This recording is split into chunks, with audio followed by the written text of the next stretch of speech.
Hello and welcome to a daily dose of the Bible. We are reading Genesis. This is the very first chapter of the Old Testament. And we are into Abram's story. Abraham, his name is Abraham now. And in the last chapter, Abraham had just been met with a vision of the Lord. I guess he came as three angels, sort of, or three visitors that, three holy visitors that Abraham and Sarah entertained and found out that they were going to have a son. And then as they were about to leave, the angels, or the Lord, it says it was the Lord, says they're headed on to Sodom and Gomorrah, and they've heard what's going on. It's just disgusting. And Abraham says, well, hold on, what if you find 50 great people there, 50 righteous men? Well, how about 40? How about 35, and he gets them all the way down to 10. And the Lord says if he found 10 righteous men in Sodom and Gomorrah, he would spare them. So we're going to pick up in 19 with, well, I guess we find out right from the title that there wasn't, because it's entitled Sodom and Gomorrah Are Destroyed. That evening 2 angels came to the entrance of the city of Sodom. Lot was sitting there, and when he saw them, he stood up to meet them. Then he welcomed them and bowed with his face to the ground. My lords, he said, come to my home and wash your feet, and be my guests for the night. You may then get up early in the morning and be on your way. Oh, no, they replied, we will just spend the night out here in the city square. But Lot insisted. So at last they went home with him. Lot prepared a feast for them, complete with fresh bread, made without yeast, and they ate. But before they retired for the night, all the men of Sodom, young and old, came from all over the city and surrounded the house. They shouted to Lot, where are the men who came to spend the night with you? Bring them out to us so we can have sex with them. So Lot stepped outside to talk to them, shutting the door behind him. Please, my brothers, he begged, don't do such a wicked thing. Look, I have 2 virgin daughters. Let me bring them out to you, and you can do with them as you wish. But please leave these men alone, for they are my guests and are under my protection. Stand back, they shouted. This fellow came to town just as an outsider, and now he's acting like our judge. We'll treat you far worse than those other men. They lunged toward Lot to break the door down. But the angels reached out and pulled Lot into the door and bolted the door. Then they blinded all the men, young and old, who were at the door outside, so they gave up trying to get inside. Meanwhile, the angels questioned Lot. Do you have any other relatives here in the city? They asked. Get them out of this place, your sons-in-law, sons, daughters, or anyone else, for we are about to destroy this city completely. The outcry against this place is so great, it has reached the Lord, and he has sent us to destroy it. So Lot rushed out to tell his daughter's fiancés, quick, get out of the city. The Lord is about to destroy it. But the young men thought he was joking. At dawn, the next morning, the angels became insistent. Hurry, they said to Lot. Take your wife and your 2 daughters who are here. Get out right now, or you'll be swept away in the destruction of the city. When Lot still hesitated, the angels seized his hand and the wife of his hands and 2 daughters and rushed them to safety outside the city. For the Lord was merciful. When they were safely out of the city, one of the angels ordered, run for your lives and do not look back or stop anywhere in the valley. Escape to the mountains, or you will be swept away. Oh no, my lord, Lot begged. You have been so gracious to me and saved my life. And you have shown such great kindness, but I cannot go to the mountains. Disaster would catch up to me there, and I will soon die.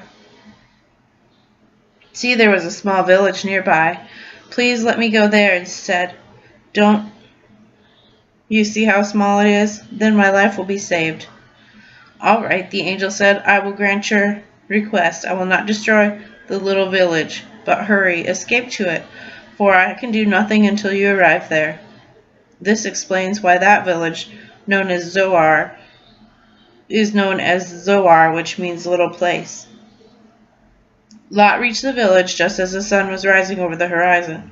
Then the Lord rained down fire and burning sulfur from the sky on Sodom and Gomorrah. He utterly destroyed them, along with the other cities and villages in the plain, wiping out all the people and every bit of vegetation. But Lot's wife looked back as she was following behind him, and she turned into a pillar of salt. Abraham got up early that morning and hurried out to the place where he stood in the Lord's presence. He looked out across the plain towards Sodom and Gomorrah and watched the columns of smoke rise from the cities like smoke from a furnace. But God had listened to Abraham's request and kept Lot safe, removing him from the disaster that engulfed the cities on the plain. So, yeah, that is the story of Sodom and Gomorrah. It's a very well-known, wicked. They were the most wicked place around back then, and it sounds like there were some pretty crazed things going on. The way they wanted to treat visitors to the city, the things that they thought that they should do, the depravity. I don't know what really was going on. Sounds like they were in pretty deep, and even Lot hardly even wanted to leave. The Lord actually had to, the angels actually took their hands and led them from the city as it was being swept away. And it's just amazing to me that, it was that hard to pull them away from that place when they were telling them, hurry, get out of here, it's going to be destroyed. It sounds maybe like there was an earthquake or something, or a volcano or something. The destruction that it talks about sounds a lot like a volcano. That, God decided to use that to destroy that city at that time. And that's just amazing that, he keeps Lot and his family safe despite, they were the only righteous people in the whole city that they could find. So the next part is about Lot and his daughters. Afterward, Lot left Zoar because he was afraid of the people there, and he went to live in a cave in the mountains with his 2 daughters. One day, the older daughter said to her sister, "There are no men left anywhere in this entire area. We can't get married like everyone else, and our father will soon be too old to have children. Come, let's get him drunk with wine, and then we will have sex with him. That way we will preserve our family line through our father." So that night they got him drunk, and the older daughter went in and had intercourse with her father. He was unaware of her lying down or getting up again. Then the next morning the older daughter told her sister, "I had sex with our father last night. Let's get him drunk, and you go in." Ew. "That way we will preserve our family line through our father." So that night they got him drunk again, and the younger sister went in. As before, he was unaware. As a result, both of Lot's daughters became pregnant by their own father. When the older daughter gave birth to a son, she named him Moab. He became the ancestor of the nation known as Moabites. The younger daughter gave birth to a son she named Ben-Ami. He became an ancestor of the nation known as the Ammonites. Wow, that's gross. So, yeah, that's all I can really say about that part. That is obviously not the way that God meant for them to carry on their family line. And yeah, I don't know what happens to the Moabites or the Ammonites, but I'm going to assume it's not very great, because it tends to be that when you step outside of God's will like that, you end up, like the Sarah, Isaac, and Ishmael thing, where it's like you create great contention, like against God's will. So, yeah.